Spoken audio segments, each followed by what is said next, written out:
grade? Today for social studies, we are reviewing supply and demand. These two concepts are really important to know about our economy and how buying and selling things works in the United States. But also, I think you're going to be able to see how we use this every day and how something like what's going on right now, like the pandemic, how that can impact supply and demand in your local community. And so I hope you'll see that this is really relevant information. It's really important to us in our everyday lives. So let's review this vocabulary. So, economics vocabulary. If you look in the top left, the first word is goods.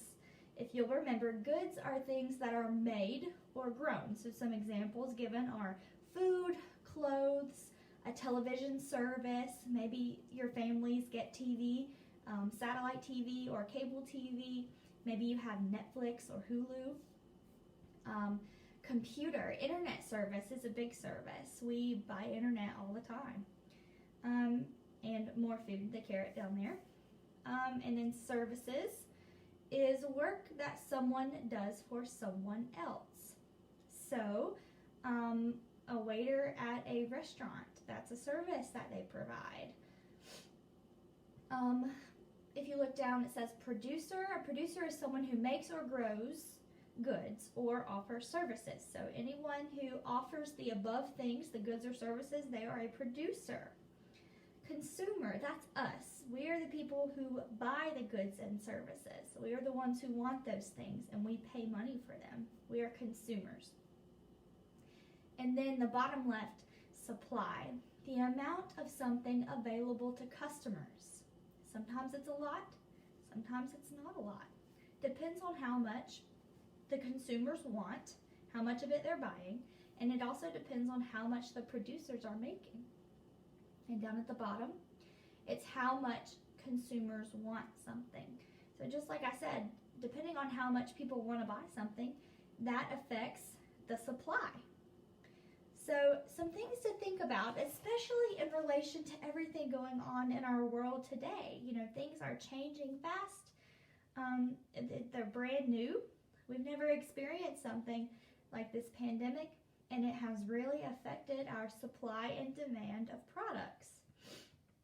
So what you're going to do is you're going to get a sheet of paper for this assignment, and you're going to answer the following questions on a sheet of notebook paper in complete sentences. The first question says, what has been a demand since school has been closed? What are some items that are hard to find at the store? And then there's a hint that says meat and toilet paper. So if you go to the store with your parents, or maybe your parents go to the store and they come home and they say, well, I got this, but the store was out of this item. Think about why the store might be out of that item for the day. They're not out of that item forever. It's just that as soon as they put it on the shelf, a lot of consumers want to buy that product at the same time. There's a high demand for it. So just think about why that might be. What has changed since this pandemic? And then what are some services which have been closed? What are some things that we can't go and do anymore? Maybe your mom's had to give you a haircut because the salons are not open anymore right now. My mom is really close to giving me a haircut. And then at the bottom, how are the consumers affected? That's us. How are we affected when they cannot buy goods? So how does that affect your daily life when your mom or your family member goes to the store and they come home and they say, well, they didn't have this thing that we wanted or needed at the grocery store today. We'll have to try again tomorrow. How does that affect your life? So this is happening all over the world right now, and this has happened before. We've had pandemics before, and the same thing has happened before, and we've just had to make the best of it. So that's what we're doing right now. When you think about things like this, I don't want it to concern you too much. I don't want it to cause you any stress or worry.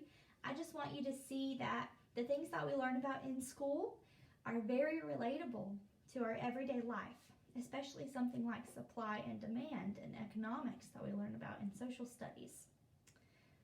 So this is very relevant to our lives, and it's affecting people all over the globe right now. So answer these questions on a sheet of paper, and make sure you're writing in complete sentences using capitalization, punctuation, and spelling. If you have any questions, you can send me an email or you can send Ms. Gillespie an email, and we'll be happy to work with you on those. Bye!